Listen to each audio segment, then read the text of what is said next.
참 예수님, 반갑습니다. 네, 우리 시작기도 바치고 강의 시작하도록 하겠습니다. 성부와 성자와 성령의 이름으로. 아멘. 인생이란 채우는 일과 비우는 일이다. 지식과 정보로 머리를 채우고 사랑으로 가슴을 채운다. 꿈을 채우고 지갑을 채우고 집을 채운다. 그러나 인생이란 비우는 것이 더 중요하다. 다른 사람들의 생각을 받아들이려면 머리를 비워야 한다. 욕심이 지나치지 않으려면 마음을 비워야 하고, 다른 사람에게 베풀려면 지갑을 비워야 한다. 잘 비우는 사람만이 잘 채울 수 있고 기쁨과 보람으로 가득 찬 인생을 살아갈 수 있다. 영광이 성부와 성자와 성령께. 성부와 성자와 성령의 이름으로. 아멘. 예, 제가 작년에 아프리카 잠비아 무프리나라는 지역을 다녀왔습니다. 이곳은 인구가 15,000명인데 에이즈 환자가 1,600명이에요. 여러분들 요새 에볼라 그러는데, 에볼라는 뭐 많이 걸려야 지금 한 10만 명 걸리는데 전 세계 에이즈 환자가 몇 명이냐면 3,500만 명이에요. 물론 이제 에이즈는 어느 정도 정복했다고 보는데, 어쨌든 아프리카는 아직도 에이즈 환자가 굉장히 많아요.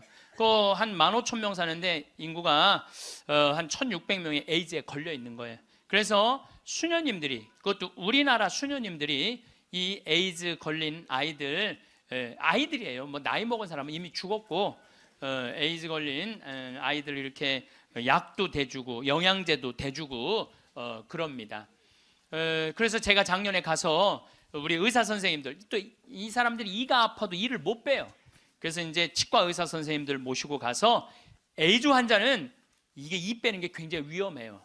막 이렇게 이 날카로운 뭐 치과 도구가 이렇게 찔리면 안 되는데, 작년에도 그런 위험이 있었는데, 올해 간 선생님이, 저 수원에서 치과하는 우리 열심한 교우 선생님이 해다 찔렸어요.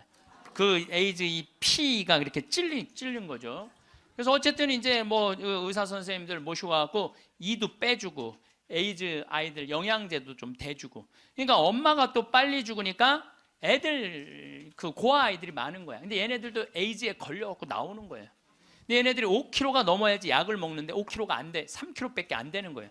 그래서 분유를 먹이면요, 일주일 만에 얘네들이 5kg가 돼요. 그리고 금방 쑥쑥 몸무게가 늘어요. 그래서 거기 보육시설에 가서 분유도 좀 이제 대주고, 그리고 돈이 없으니까 학교를 못 다니는, 초등학교를 못 다니는 아이들이 한 700명 정도 되는 거예요. 수녀님들이 그 아이들을 모아다가 공부를 가르치는데, 돈이 없으니까 책 12권을 가지고 한 명이 공부를 하는 거야. 그래서 필요한 게 뭐냐니까 책을 사달래. 그래갖고 가갖고 2명이 한 권을 볼 수 있도록 해줬어요. 근데 내가 간 결정적인 이유는, 나는 생태마을을 꾸미니까 거기에 자카란다 농장이 있어요. 근데 농장이 80만 평이야. 80만 평. 80만 평인데 수녀님이 2만 평밖에 농사를 안 짓고 있는 거예요. 그래서 내가 수녀님한테 물어봤어요. 수녀님, 이거 농사 다 지면은 보육시설, 병원, 그 다음에 학교 다 운영할 수 있을 텐데 왜 2만 평밖에 못 꾸미고 있느냐? 그랬더니, 신부님, 우리는 맨손으로 농사 짓는다는 거예요. 포크레인도 없고 트랙터도 없고 경운기도 없어서. 여러분들, 맨손으로 농사 짓면요, 한 사람이 1,000평 이상 못 져요. 얼마나 농사가 힘든데요. 내가 생태학교 운영했을 때 학생들 입학을 많이 해요. 막 20명, 30명. 내가 물어봐요. 생태학교에 왜 입학했습니까? 제가 이제 은퇴를 해서 예전에 땅을 한 4,000평 사둔 게 있는데, 그거 이제 농사 지으려고 농사 배우러 들어왔습니다. 그럼 한번 해봅시다. 그래갖고 이제 3월 한 달 동안 모종 내고 거름 뿌리고 막 해요. 한 달 지나고 나서 내가 다시 상담을 해요. 어떻게 농사 이제 한 4,000평 질만 하십니까? 그러니까 해보니까 이게 쉽지 않으네요. 한 1,000평 정도 할 수 있을 것 같아요. 그래요. 3월, 4월, 5월, 더운 이제 6월 이제 지나고 나서 학생들 여름방학 할 때 제가 물어봐요. 이제 한 몇 평이나 농사 질 수 있을 것 같으냐고. 그러니까 이분들이 하는 얘기가 한 10평 질 수 있을 것 같아요. 10평. 맨손으로 농사 짓는 게 진짜 힘들어요. 근데 수녀님이 거기서 맨손으로 농사를 짓고 있는 거야. 그러니 포크레인도 없고 트랙터도 없고 경운기도 없다는 거야. 수녀님, 얼마면 되겠냐가 2억이면 되겠대. 걱정하지 말아라. 내가 한국에 가서 2억 만들어서 보내주겠다. 내가 또 뻥이 또 엄청나게 세요. 내가 신학교 다닐 때 내 뻥이, 저 별명이 뭐냐면 황뻥이었어. 황뻥. 일단 뻥을 쳐놓고 한국에 돌아와갖고 내가 강의 때 몇 번 얘기했어요. 평화방송에도 나가고, 내가 여러분들 아프리카에 정말로 멋있는 일을 하고 싶은데 1,000만 원씩 20명만 도와주면 좋겠다. 여러분들 재산 5억 중에 10분의 1, 5천만 원은 내 거 아니라고 생각해야 된다. 그거는 어려운 이웃 도와주라고 하느님이 축복 준 거다. 나는 5천만 원까지 필요 없다. 그저 1,000만 원씩 20명만 난 도와주면 좋겠다 라고 얘기를 했는데, 절에 다니는 분들, 교회 다니는 분들, 성당, 종파 초월이야. 뭐 성당 다니는 분들, 아무 데도 안 다니는 분들, 이런 분들이 돈을 보내주는데요, 3개월 만에 2억이 들어온 거예요. 난 너무너무 감사해요. 네. 그분들이 정말 큰 마음 먹고 평생 모은 거 내신 분들도 많더라고요. 또 한 분은 마장동에 있는 분은 그냥 500원짜리 1,000원짜리 다 모아 한 500만 원을 갖고 온 거예요. 그걸 그냥 드럼통에 싸갖고 와서. 하여튼 감동적인 일이 너무 많았어요. 그런데 이제 2억이 딱 이제 3개월 만에 들어왔는데 2억 들어온지 모르고 계속 전화해갖고 돈 보내준다는 거야. 그래서 내가 전화 받아갖고 이제 2억 들어왔으니까 그만 보내셔도 된다고 이렇게 말을 할 수가 있어야지. 돈을 보내준다는데 계속 받았어요. 계속 받았는데 내가 요새 강의 때문에 책상에 못 앉아있는데 어젠가 그제 여기 평화방송 강의 준비한다고 밤 12시에 들어가는데 1,000만 원을 또 전주에서 어떤 분이 또 보냈더라고.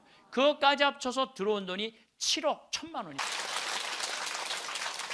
아니 2억이면 되는데 7억이 들어오니까요, 사람의 마음이 간사해지더라고요.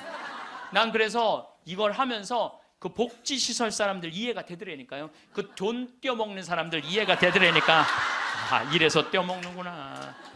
어쨌든 내가 이제 포크레인 트랙터 경운기 사주기로 했으니까 그거 사주러 나갔어요. 나는 공투 조그만 걸 사주려고 갔는데 수현이 말을 바꾸는 거예요. 공투는 안 된다는 거예요. A10을 사달라는 큰 거. 왜냐하면 여기 개미산이 한 2,000개 있어요. 농장 안에. 개미산이 있으니까 농사를 못 짓는 거예요. 개미산 때문에 가려서 2,000개나 되는데 얘네들이 짐은 100년 동안 짓는 거야. 산 하나를 100년 동안 지니까 얼마나 크겠어. 여기 이건 말도 안 돼. 이거 한 2층 정도 되는 큰 개미산을 져놓는 거예요. 그럼 거기다 농사를 지려면 이게 보통 하나에 100평 정도 차지하고 있거든요. 그 농사를 지려면 장정 둘이서 꽃갱이로 한 달을 뽀개야 그거 하나를 뽀개는 거야. 그 2,000개를 언제 뽀개? 그래서 포크레인을 사달라는 건데 공투를 사주면 바가지를 꼽으면은 그 개미산을 포크레인 못 이겨요. 그래갖고 포크레인이 넘어진다는 거예요. 사달라면 1m 20짜리 큰 거 사달라는 거예요. 공투는 한 7천만 원이면 되거든요. 근데 그냥 A10을 사러 나갔더니 2억 8,700이야. 돈 좀 떼어먹어 보려고 그랬더니 떼어먹을 돈이 없는 거야. 그것도 우리나라 포크레인을 사주려고 그랬더니 우리나라 건 안 된대. 서비스 포크레인은 하면서 호수라는 게 막 터져요. 이렇게 연결돼 있는 게 큰 기계를 하니까 그거를 고치는 거는 볼보밖에 없는 거야. 그래서 볼보로 살려고 그랬더니 엄청 비싼 거예요. 그래갖고 어떻게 약속을 했으니까 2억 8,700짜리 포크레인 샀어요. 그 트랙터 6천만 원짜리 사고 경운기 2대 1,200만 원짜리 사서 작년에 11월 달에 인천항에 가서 택배로 붙였어. 또 이 포크레인이 너무 크니까 포크레인을 잘라요. 난 또 포크레인 자르는 거 처음 알았어. 포크레인을 잘라갖고 컨테이너 2대 나눠서 보낸 거야. 기술자를 보내갖고 붙이는 기술자도 보내고. 근데 여러분들 포크레인하고 트랙터만 보면 걔네들이 알아서 일해요? 기술자도 따라가야 되네. 그러니까 작년 11월 달에 포크레인 트랙터 택배로 붙일 때 기술자 둘도 택배로 붙였어. 그냥. 그런데 이 기술자들 둘 한 달 월급 완전히 기계를 고칠 줄 아는 기술자를 찾아서 보내야 되니까 둘 한 달에 800만 원이에요. 그 1년 쓰면 1억 아니야. 돈이 팍팍 줄어드는 거야. 이제 그거 이제 끝나고 난 다음에 거기 걔네들이 그냥 기술자가 따라가면 알아서 해요. 기름 대야 되잖아요. 기름도 한 달에 1,000만 원씩 되는 거예요. 기름도 한 달에 1,000만 원씩. 예, 기름도 한 달에 1,000만 원씩. 돈이 막 완전히 줄어드는 거야. 근데 수녀님이 내가 처음에는 빈말인 줄 알았대요. 2억 보내주겠다고. 근데 포크레인 보내지, 기술자 보내지, 기름값 보내지. 그러니까 수녀님이 자신감이 생겼나 봐. 신부님 귀양 도와주실 거 우리가 닭을 팔고 싶은데 지금 잠비아는 여름이에요. 45도까지 올라가요. 그러니까 보통 1시간 거리에 닭을 못 파는 거야. 상하니까. 그러니까 신부님 냉동고를 보내주면은 닭을 팔 수 있을 것 같다는 거야. 얼마냐니까 2,200만 원이래. 뭐 2,000이면 돈도 아니지. 뭐 1억씩 막 나가는데 걱정하지 말아라. 내가 보내주겠다. 내가 보내줬어요. 냉동고를 보내줬더니 수녀님이 너무 신난다는 거예요. 왜 신나냐 그러니까 한 마리도 못 팔던 닭을 한 달에 1,200마리씩 판다는 거예요. 1,200마리씩. 그런데 수녀님이 또 전화를 해서 신부님 문제가 생겼다는 거야. 무슨 문제가 생겼냐니까 닭을 너무 많이 팔다 보니까 닭장이 모자라요. 닭장이. 닭장 줘달래. 닭장. 그래서 얼마면 되냐니까 1억이면 된대. 좋다. 이제 들어온 돈이 다 나가게 생긴 거 이제. 좋다. 닭장 줘주겠다. 그래서 작년에 이제 벽돌 찍는 기계, 닭털 뽑는 기계 다 보내줘서. 그래갖고 이번 여름에 대학생들 20명을 데리고 가서 닭장을 줘주고 왔어요. 내가 이번에 우리 대학생들 20명을 데려와서 너무너무 놀랐어요. 왜냐하면 엄마들이 얘네들 문제 있어서 얘네들 고생시킨다고 보냈는데 걔네들이 가서 일하는 걸 보는데요. 너무 잘하는 거예요. 너무 즐겁게. 그러니까 걔네들은 다 내가 보니까 몸으로 살 놈들을 머리로 살라고 그러니까 걔네들이 힘든 몸으로 사냐 얼마나 너무너무. 그래서 얘네들이 닭장 다 지어주고 닦아놓은 땅이 10만 평이야. 10만 평. 야, 나는 이번에 정말 감동받았어요. 그리고 이제 아줌마 3명이 따라갔어요. 한 70명이 지원을 했어요. 20명 데려가야 되는데 뭐 70대, 60대, 50대, 40대, 20대만 싹 뽑고 나머지는 다 이제 제하고 60대 아줌마 셋만 모시고 갔어요. 지원한 분들. 왜 모시고 갔겠어요? 밥 해주는 거. 밥 해주는 거. 근데 그 3분도 음식을 너무너무 맛있게 잘하더라고요. 하여튼 이번에 근데 이제 그것만 한다고 되는 게 아니잖아요. 그 닭장은 기술이 필요하거든요. 그래서 이제 우리 생태마을에 그 집을 져주는 신자도 아니야. 그냥 산적같이 수염 이렇게 막 이런 사람한테 그 김 사장한테 당신 내가 한 달 월급 줄 테니 아프리카에서 닭장 져주고 오는데 기술자가 필요하니까 가서 닭장지로 가자. 그랬더니 이분이 하는 말이 신부님 무슨 말을 그렇게 하느냐고. 나도 저 친구들도 저렇게 한 달 봉사로 가는데 나도 가서 돈 안 받고 자원으로 하겠다는 거야. 그러니까 예수님이 주님 주님 한다고 다 천국에 가는 게 아니다. 내 말을 실천하는 사람이라야 천국에 간다는 말. 나 그 김 사장을 보면서 그런 생각이 들더라고요. 가서 그러니까 이번 여름에 저도 이제 가서 싹 져주고 왔어요. 그랬더니 수녀님이 신부님 도대체 우리한테 왜 이러는 거냐는 거예요. 나 그 수녀님들 본 적이 없거든요. 근데 작년에 내가 가서 그 수녀님들을 보고 감동을 받은 거예요. 왜? 수녀님 10분이 잠비아에 가서 16년 동안 한국 수녀님들이 그들을 위해서 사는 거야. 그냥 뭐 샤워를 한번 하려고 그러면 물도 안 나와요. 그리고 여러분들 잠비아가 더운 게 아니에요. 6, 7월 달은요 추워요. 파카 입고 다녀야 돼요. 털옷 입고 다녀야 돼. 근데 샤워를 한번 해보려고 그러면 물이 그냥 나오다가 그냥 비눗물에 같이 떨어져. 멈추고. 그렇게 불편한 데를 수녀님 10분이 16년 동안. 수녀님 38살 먹은 나탈리아라는 수녀님은 가자마자 말라리아 그래서 죽었어 또. 그냥 내가 무덤에 가봤더니 사진을 이렇게 해놨는데 예쁘게 생겼더라고 또. 참.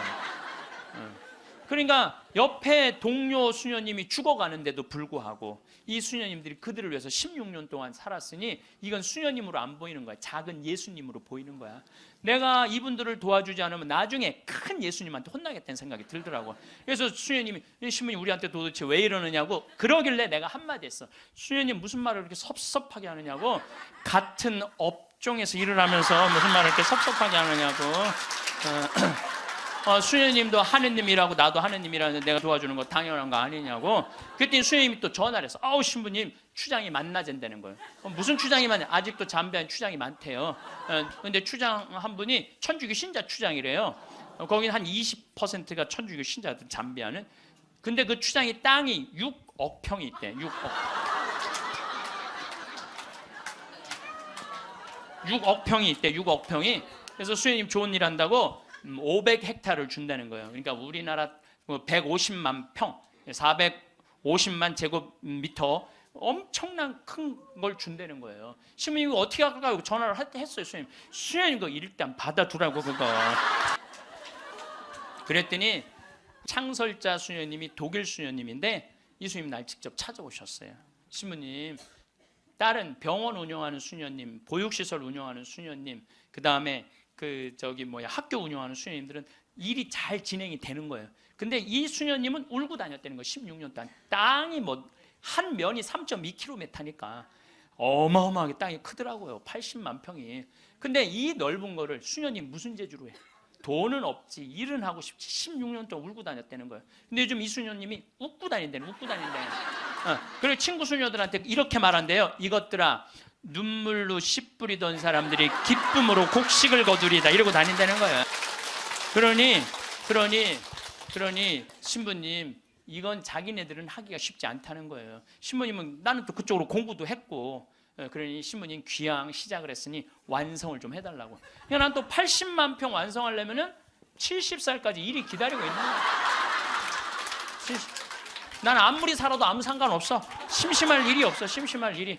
이번 여름에는 이제 치과 의사 선생님들, 안과 의사 선생님을 모시고 왔는데, 이제 좀 젊은 분들이 가는데 안과 의사 선생님 대학병원에 과장님을 모시고 간 거야.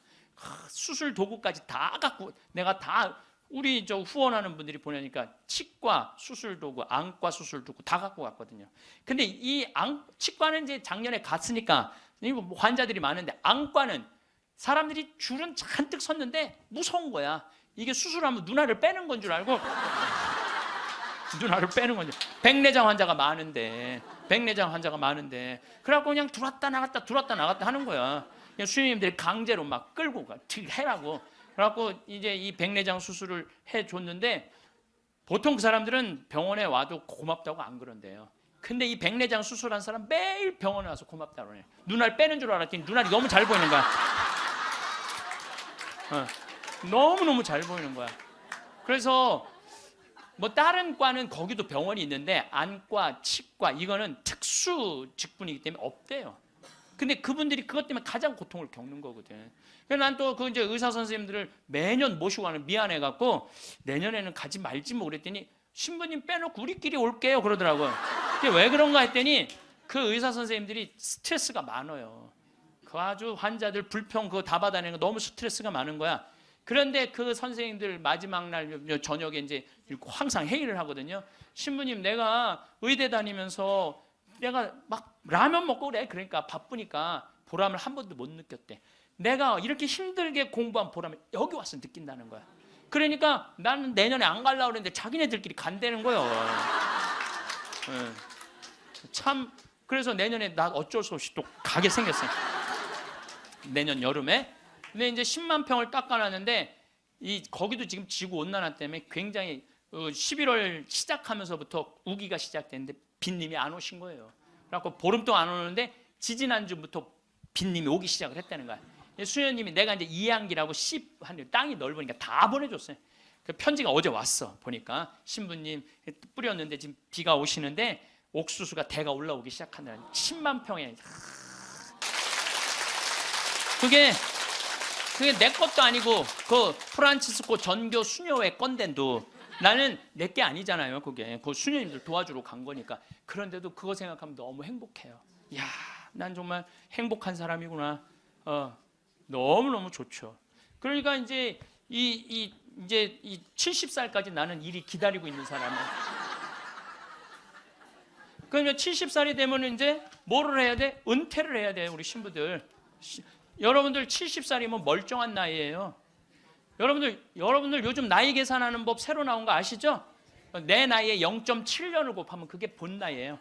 그러니까 지금 70살은 77이 49, 49살이에요. 49살. 49살이라니까 70살들은 70살이에요? 잠깐 일어나 보세요. 미안하지만 일어나 보세요. 아니 괜찮아. 누가 70살이라고 그래? 49살이지. 49살이에요. 49살. 그러니까 우리가 이제 70살에 은퇴, 신부들이 70살에 은퇴를 하면은 너무 아깝잖아요. 그래서 한 달에 한 번 우리가 동창 모임을 하는데, 우리 동창 신부들하고 그러는 거야. 야, 우리 은퇴해갖고 그렇게 40년 사제로 살았지만은 너무 젊은 때 은퇴한다. 우리 뭐 할까? 은퇴하면은. 그래서 내가 항상 하는 얘기가, 야, 우리 은퇴하면은 이 사주 카페는 있는데 왜 신부 카페가 없냐?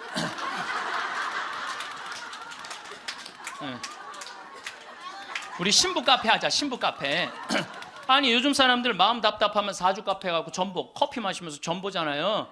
그러니까 우리도 신부로 여러분들 신부로 귀신의 애비로 40년을 살면요 웬만한 무당보다 나아요. 귀신의 애비로 40년 정도 살면 웬만한 무당보다 낫다니까요. 네, 지금 70살 원로 신부님들 딱 여러분들 보면요 여러분 인생이 딱 보여요. 얼굴이 뭐냐면 얼이 들어왔다 나갔다는 굴이야. 얼이 들어왔다는. 그래서 우리 얼굴 안에 7,000개 인생이 있다는 거예요. 여러분들 얼굴 안에 딱 보면 남편이 바람 피고 있구나 이게 금방 나온다니까. 웬만한 점쟁이 무당보다 낫다니까요. 저도 본당 신부하면서 무당들 세례를 많이 줬어요. 무당들이 천신 자기가 모시는 신기가 떨어지면요 천신을 찾아온다니까요. 그래서 내가 뭐 북도 태우고 막 이거 신물도 많이 태워주고 세례도 주고, 또 어떤 무당은 유방암이 걸렸는데 67, 8쯤 됐는데 평생 이제 점을 봐준 거죠. 근데 이제 나한테 온 거예요. 이제 삶을 정리하고 하느님한테 귀의하고 싶다고. 살아온 얘기 다 들어주고, 그리고 이제 마지막에 이제 죽을 때 또 신부님 성가 소리 듣고 죽고 싶다고. 근데 쫓아가갖고 또 보니까 막 기다리고 있더라고요. 그래서 성모님 성가 듣고 싶다. 그래서 내가 막 성가 불러주는데 그렇게 해서 돌아가셨어. 그러니까 내 품에 죽은 무당도 있다니까. 내 품에 죽은. 내가 웬만한 무당보다 낫지. 웬만한 무당보다 나은 거예요. 그러면 우리가 카페 차려놓고 여러분들 본당 신부님들 면담하려고 그러면 얼마나 힘들어.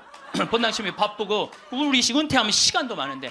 그래서 우리 잘생긴 시모니 신부가 있어요. 오늘 오후에 만날 건데 시모니 신부 그 커피 바리스타 자격증도 있고 잘생기고 자격증이니까 시모니 신부는 커피 바리스타 하고, 그리고 나보다 7살 많은 베네딕토 신부라는데 얼굴이 못생겼어요.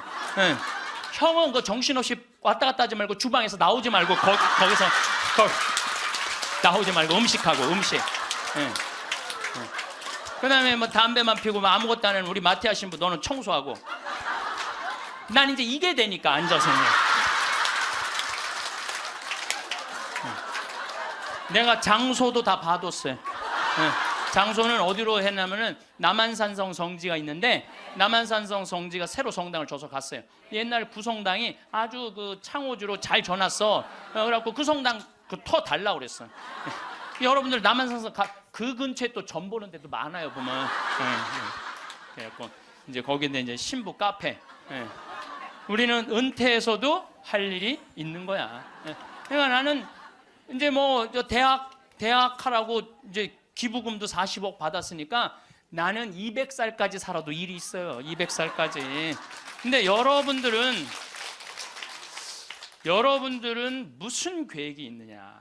나 이걸 묻고 싶은 거예요. 무슨 계획이 있느냐? 지금 60살 되신 분들은 100살까지 살아요. 100살. 50살 되신 분들은 110살까지 살아. 110살. 40대신 분들은 120살까지 살아. 120살. 제가 20년 전에 강의하러 다니면서 여러분들은 이제 100세 시대가 옵니다. 신부님 뻥하지 말라고 무슨 100살까지 사느냐고. 근데 요즘 여러분들 100세 안보장, 100세 연금보장 나왔어요 안 나왔어요? 100세 시대 온 거예요. 근데 올해 한 보험회사에서 무슨 상품이 나왔냐면 110세 건강 안심보험이 나왔다니까요. 그러면 이분들이 보험회사 분들이 야 100세 상품 나왔으니까 다음에 110세 할까? 이거 아니죠. 그때는 암 정복된다고 보는 거예요. 그리고 그때는 치매도 어느 정도 잡는다고 보는 거예요. 혈압, 당뇨 다 잡는다고 보는 거예요. 그러니까 그래 60년 후야. 60년 후인데 여러분들 1년에 0.5년이 늘어나. 1년에 0.5년 평균. 그러니까 지금 86세가 가장 많이 죽는 나이래요. 86세가. 근데 2020년에는 몇 세에 가장 많이 죽느냐면 90세에 가장 많이 죽는데 2020년. 그럼 2020년이면 몇 년 후에? 6년 후야. 6년 후. 그럼 여기 60살 되신 분들 66살 되면은 90세가 가장 많이 죽는다 그러면 그분들 몇 살까지 살 것 같아요? 100살은 그냥 가는 거 60세들은. 50세들은 110살 가는다니까. 아직 산 것도 아니라니까 여러분들. 40살들은 20년 더 살고 60년을 더 살아요. 60년. 그런데 며칠 전에 러시아에서 먹으면 120살까지 사는 알약을 개발했대요. 미토콘트리아라고 우리가 이렇게 장도 늙어가고 늙어가면서 노화가 진행인데 그걸 먹으면 그 노화 진행 속도를 그렇게 늦출 수가 있다는 거야. 10년 후부터 시판한다는 거야. 120살까지 사는 일이 벌어지는 거야. 120살. 그러면 이거 어떻게 되는 거야, 이거? 이거 보통 심각한 문제가 아니라니까, 여러분들. 지금 웃을 일이 아니에요, 지금. 웃을 일이 아니에요. 예, 심각한 거예요. 3년 전에 우리나라가 100살 이상이 1,700명 선에서 왔다 갔다 했어. 3년 전에. 여자가 1,600명, 남자가 100명. 3년 전에 100살 이상이. 예. 그런데 올해 내가 인구 통계청에 들어가서 자료를 뽑아보니까 올해는 100살 이상이 몇 명이냐면 14,000명이에요. 14,000명. 3년 만에 100살 이상이 10배가 늘어난 거예요. 10배가. 10배가 늘어났어요. 90에서 100살까지는 몇 명이냐면 13만 4천 명. 80에서 90살까지는 몇 명이냐면 97만 명. 그 다음에 60에서 70살까지는 270만 명. 그래서 65세 이상이 몇 명이냐면 정확하게 49만 명인데 650만 명이에요. 650만. 65세 이상이 650만 명. 초등학교 애들이 270만 명. 270만 명. 그러니까 초등학교 애 하나에 할머니 셋이에요. 지금 그런 세상이 됐다니까요. 우리는 어렸을 때 길에 나가보면요, 애들이 바글바글했어요. 구슬치기, 딱지치기, 담방구, 자치기. 낮에만 그렇게 돌아다녀서 밤에 깡통 돌리게 해보면 온 놈들이 다 깡통 돌리고 다녔어요. 근데 요즘 길에 나가면 애들 하나도 없어요. 어딜 돌아다니는지. 누구만 할머니, 할아버지들만. 할머니가 길에 꽉 찼어. 또 할머니들이 어서 유모차 주사 유모차를 밀고 온 세상을 다 다녀. 유모차를 밀고 온 세상을 다 다녀. 유모차를 밀고 무슨 뭐 놀이터, 슈퍼마켓. 그래서 여러분들 무슨 현상이 있느냐면요, 그 노인정 앞에 가보세요. 유모차가 10대씩 끝나고 나면 밀고 다 집에 가고. 이거 어떻게 할 거예요?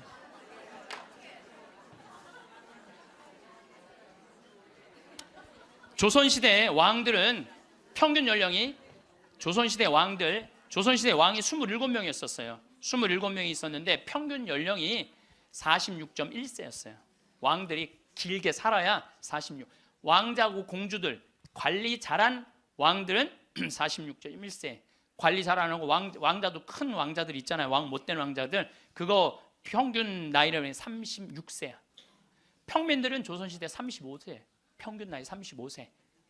그때는요, 아무 문제가 없었어요. 그때는 35세. 그러니까 20살에 결혼을 해갖고 35세 주고 40이나 그러면요, 이땐 갈등도 하나도 없어. 20살에 결혼해갖고 3년에 애 하나씩 낳으면은 한 7 낳다가 죽는 거야. 7명 낳다가 죽는 거예요. 그렇죠? 네. 삶의 계획이 뭐가 필요해? 그리고 마지막 막내는 놔놓고 누구한테 맡기느냐면 장남한테 맡기고 죽는 거예요. 네. 장남한테 맡기고 죽는 거예요.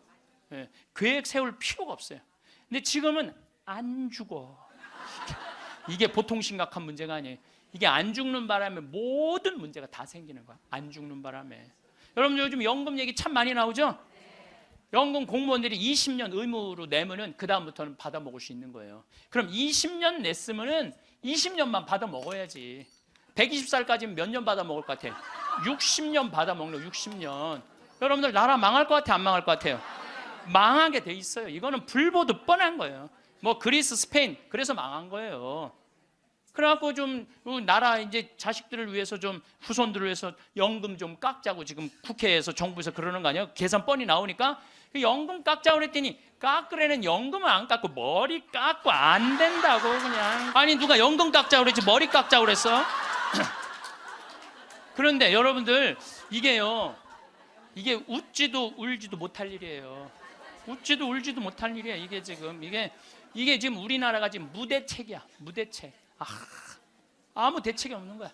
그래서 연금 문제에 걸리지. 치매가 우리나라가 지금 58만 명이에요.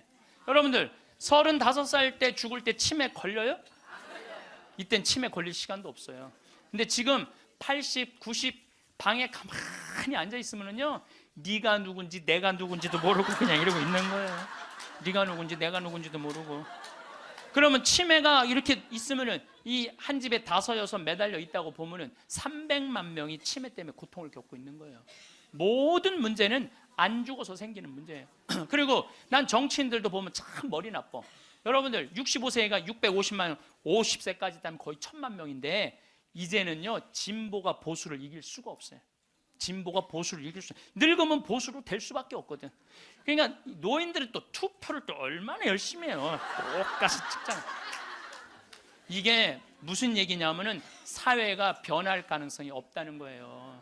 젊은 사람이 많이 나와야지 사회가 변하고 발전하는데 나이를 먹어가는 사람이 그 사회의 주축을 이루고 있잖아요. 그렇다고 죽으라고 그럴 수도 없고 살라고 그럴 수도 없고. 그러니까 결국은 누가 변해야 되냐면은 여러분들이 변해야 되는 거예요. 내가 삶을 어떻게 살아갈 것이냐, 이거 보통 생각해야 되는 거 아니에요. 그냥 진짜 웃을 일이 아니라니까요. 지금 여러분들 웃을 일이 아니에요. 그런데 우리나라가 65세 이상 노인들이 OECD 국가 중에 가장 가난해. 가장 가난해.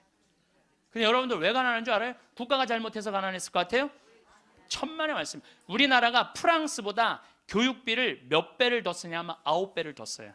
프랑스보다 9배 더 써요. 미국보다 교육비를 몇 배 쓰냐면 3배를 더 써. 3배를. 근데 여러분들 생각을 해봐요. 우리가 프랑스보다 지금 뭐 비슷비슷하게 살지만 조금 떨어져. 미국은 우리 한 2배 정도 잘 살아. 근데 그 2배 정도 잘 사는 나라보다 3배를 교육비를 더 쓰는 거야. 그래서 남자아이 대학 결혼까지 들어가는데 여러분들이 3억 6천이에요. 처음부터 태어나갖고 걔한테 쏟아 넣는 돈이 3억 6천이야. 여자는 3억 4천이 들어가요. 그럼 남자 여자 아들 딸 둘 나가고 결혼까지 시켰으면 여러분들 얼마 쓰면 7억을 쓴 거야. 7억을. 셋 낳았으면 10억을 쓴 거야. 10억. 그러니까 애를 낳아요. 그래서 애도 안 낳는 거예요. 이놈의 교육 때문에 애도 안 낳는 거예요. 그러니까 애가 안 나오면 나라는 어떻게 되겠어요? 이게 머리가 복잡해요. 내가 보기엔 정치인들 머리가 지끈지끈할 거야 아마. 그 생각을 해보면은. 그러니까 65세 넘어가고 OECD 국가 35개 나라 중에 우리나라가 노인이 가장 가난해. 쓸 돈이 없는 거야. 자식들한테 다 쓰고. 그리고 요즘 애들은요 1등 아니면 패배자야 다. 그러니까 대기업에 취직 안 하면 아무데도 취직 안 하는 거야. 그리고 대기업 안 갈 바야 200만 원 받고 일 안 한다 이거야. 그러니까 집에서 논다는 거야. 그럼 노는 놈 누가 책임져야 돼?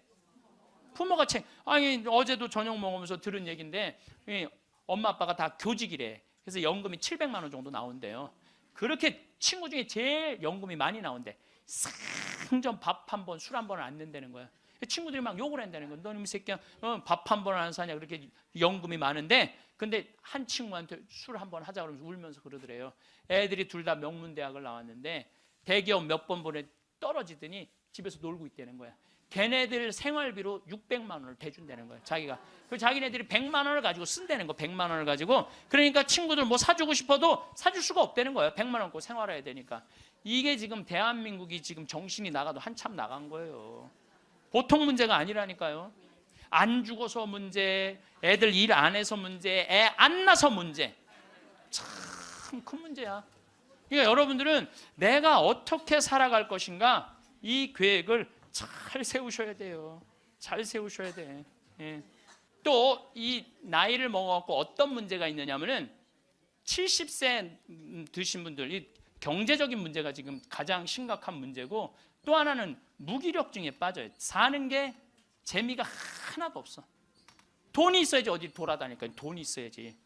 돈도 없고 돌아다니지도 않지. 집에 하루 종일 있는 거야. 집에 하루 종일 있으니까 생전 웃을 일이 없네. 하루 종일 한 번도 안 웃어요. 보면은 한 번도 안 웃어요. 한 번도 안 웃으니까 남이 웃긴 얘기하면은 웃긴 웃어야 되는데 어떻게 웃어야 되는지 모르는 거야. 이 썩은 미소가 나오는 썩은 미소가. 한 번도 안 웃으니까 무기력증에 걸리는 거예요. 그러니까 70살 넘으면 웃기라도 해야 되는데 안 웃고 가만히 있으면 눈두덩 쳐져요, 안 쳐져? 눈두덩, 눈가 쳐지고 볼 쳐지고 입가 쳐지고 소파에 앉아고 가만히 텔레비 보고 있으면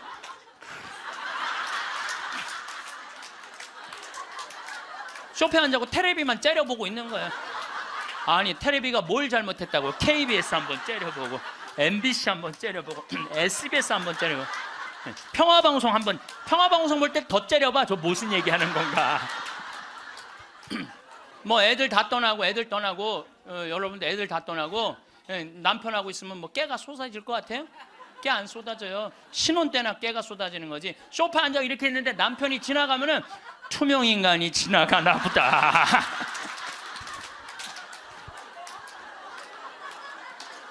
사는 게 재미가 하나도 없는 거예요. 그 어떤 신부님하고 수녀님이 눈보라를 맞아갖고 산을 가는데 헤매다가 이제 오두막집을 발견한 거예요. 발견했는데 다행히 침대가 하나 있고 그 다음에 침낭이 있는 거야. 담요는 이제 바닥 옆에 있고, 그래서 신부님이 수녀님 침대가 하나밖에 없으니까 나는 남자니까 수녀님은 침대에서 주무시고 나는 침낭에서 자겠다고. 그래갖고 이제 이렇게 이제 겨우 이제 그 어른 몸을 녹이고 신부님이 침낭에 이렇게 자꾸로 올고 잘라 그러는데 수녀님이 신부님 저 너무 추워요 그러는 거예요. 그래갖고 신부님 어떻게 해? 그 자꾸를 열고 다시 나가갖고 담요를 하나 이제 갔다가 이제 수녀님 덮어줬어. 수녀님 이제 따뜻할 거라고. 그래갖고 이제 다시 이제 들어와갖고 이제 침낭을 딱 이렇게 해갖고 좀 잠을 막 들어갈 때 수녀님이 신부님 저 정말 추워요 그러는 거예요. 짜증이 나는데 어떻게 해? 남자인데. 그래갖고 다시 이걸 열고 다시 담요를 하나 수녀님 수녀님 진짜 이제 따뜻할 거라고. 그래갖고 이제 겨우 잠을 일어나 신부님 저 정말 추워요 그러는 거예요. 신부님이 딱 일어나서 수녀님 사실은 여기 우리 둘밖에 없다. 아무도 우리 둘이 있는 거 모른다. 그러니까 수녀님 우리 부부처럼 오늘 밤을 좀 지내자. 그랬더니 수녀님 아우 좋아요 그랬어요. 수녀님이 아우 좋아요. 아유 좋아요. 그래서 그럼 부부처럼 하는데 내가 지금부터 말을 좀 하겠다. 수녀님 그 수녀님 말을 내가 빼겠다. 당신 자꾸 짜증나게 할 거야? 그 빌어먹을 담요 당신이 갖다 덮어. 나 잠 좀 자게 나도 좀. 여러분들 부부가 이게 다정하게 이렇게 살다가 늙으면 좋은데 서로 맨날 짜증이 나느니 뭐 지겹대느니 이런 소리 하면은요 늙어서 한 집에 살아도요 있으나 마나요. 있으나 마나야. 하루 종일 혼자 텔레비. 이제 저녁에 며느리가 어머니 식사하세요. 방문 땅땅 두들겼는데 또 이 시어머니 또 전기세 또 불은 깜깜하게 꺼. 째려보던 눈빛 그대로 파란 텔레비 불빛에 밥 먹으라고 이렇게 째려보면요 며느리가 심장이 땅땅 떨어지는 거예요. 사람은요 눈꼬리가 올라가지 이쁜 거야. 입꼬리가 올라가지 이쁜 거예요. 그래서 젊은 사람이 웃을 때 시원한 게 눈꼬리가 올라가고 입꼬리가 올라가서 시원한 거예요. 내가 이렇게 이렇게 젊은 사람은 눈에 확 띄어요. 눈꼬리 쫙 올라가고 입꼬리 올라가서. 또 나한테 강의 들어오면 그냥 와. 신부님한테 온다고 연필로 막. 그런데 할머니들은 아무리 그려도 이게 떨어져요. 그래서 제가 드리는 말씀은 무기력증에 빠져 살지 말고 해만 뜨면 집을 나가라는 거예요. 내가 나이가 먹은 분들은요 무조건 해만 뜨면 집에 있으면 절대 안 돼요. 해만 뜨면 그리고 나이 70살 80살 넘어서 집을 나가주는 게 예의야. 예의. 집에 있으면 안 된다니까요. 그리고 가끔 1박 2일씩 사라져주는 것도 예의에 사라져주는 거. 강원도 평창 생태마을로 사라져주는 게 예의라니까. 하루 종일 웃지도 않고 있으면 뭐가 행복하겠어요. 그러니까 할머니들 오늘 65세가 넘어갔고 나는 해 뜨자마자 여기 나왔다 한번 손 들어보세요. 내가 늘 말하지만 이 처녀들이 슬기로운 처녀들이라니까. 이 처녀들이 슬기로운 처녀들인 거예요. 그래서 신부님 돈이 있어야지 나가 돌아다니죠. 집 잡혀라. 집을 잡혀라. 그래서 집 잡혀서 경복궁도 가고 덕수궁도 가고 온양온천도 가고 춘천도 가고 맛있는 것도 사 먹고 친구들하고 어울려서 평창 생태마을도 오고 돌아다닐 수 있을 때까지 돌아다니는 거예요. 그래갖고 집 잡혀갖고 돌아다닐 수 있을 때까지 다니는 할머니들은 죽을 때 어떻게 죽는지 아세요? 아니에요. 그건 아니고 씩 웃고 죽는 것도 죽는 거지만은 돌아다닐 수 있을 때까지 돌아다니는 할머니들은 죽을 때 어떻게 죽느냐면 지쳐서 죽어요. 지쳐서. 좀 돼갖고 난 도저히 못 돌아다니겠다. 나 힘들어서 도저히 나 이제 가야 되겠다. 그러면서 씩 웃으면서 죽는 거 지쳐서. 근데 어떤 사람들이 사람을 미치게 만드느냐면 돈 쓰는 거 무서워갖고 뒷방에 가만히 앉아 있는 거예요. 뒷방에 가만히 앉아 있으면은 여러분들 그 다음에 허벅지에 근육이 풀려요. 허벅지에 근육이 풀리면 그 다음에 하는 일은 누워서 똥 싸는 거예요. 똥 싸는 거예요. 그 다음에 그 집에 할머니가 똥을 싸기 시작하면 그 집은 기쁨은 다 사라지는 거예요. 냄새가 얼마나 기분 나쁘게 하겠어요. 본인도 괴롭지만 그걸 옆에서 지켜보는 사람들. 그러니까 여러분들 자식을 위하는 거는요, 자식 걱정하는 게 아니에요. 자식을 위하는 건 내가 마지막까지 죽기 직전까지 내 발로 화장실 가주는 게 정말 자식을 위하는 거예요. 그러니까 마지막까지 화장실을 가주기 위해서는 뭐 해야 돼? 운동해야 된다. 운동. 제가 말씀드리는 거 운동. 네, 운동. 여러분들 2살 때 자랑스러운 게 뭔지 알아요? 똥오줌 가르는 거예요. 2살 때 자랑스러운 건 똥오줌 가르는 거예요. 3살 때 자랑스러운 건 뭐냐면 이가 나는 게 자랑스러운 거예요. 그렇죠? 12살 때 자랑스러운 건 뭐냐면 또래 친구가 있는 게 자랑스러운 거야. 그때 엄마 아빠 필요 없어. 또래 애들이랑 막 뛰어놀고 다녀. 18살 때 자랑스러운 건 운전을 할 줄 아는 게 자랑스러운 거예요. 20살 때 20대 때 자랑스러운 건 애인이 있는 게 자랑스러운 거예요. 애인이 있는 게 35살 때 자랑스러운 건 돈을 버는 게 자랑스러운 거예요. 50살 때 자랑스러운 건 뭐가 자랑스러운? 돈이 많은 게 자랑스러워요. 60살 때 자랑스러운 건 뭐가 자랑스러운 줄 알아? 애인이 있는 게 자랑스러워. 그때도 애인이 있어. 자랑스러운 거예요. 70세 때 자랑스러운 건 뭔지? 운전을 할 줄 아는 게 자랑스러워. 75살에 자랑스러운 건 같이 여행 다닐 친구가 있는 거, 같이 밥 먹을 수 있는 친구가 있는 게 자랑스러워요. 80세 때 자랑스러운 건 뭔지 아세요? 이가 남아있는 게 자랑스러워. 이가 남아있는 게. 85세 자랑스러운 게 뭔지 알아요? 똥오줌을 가릴 줄 아는 게 자랑스러운 거예요. 85이 돼서도 내가 똥오줌을 가릴 수 있다. 그건 자식들한테 최고의 선물이에요.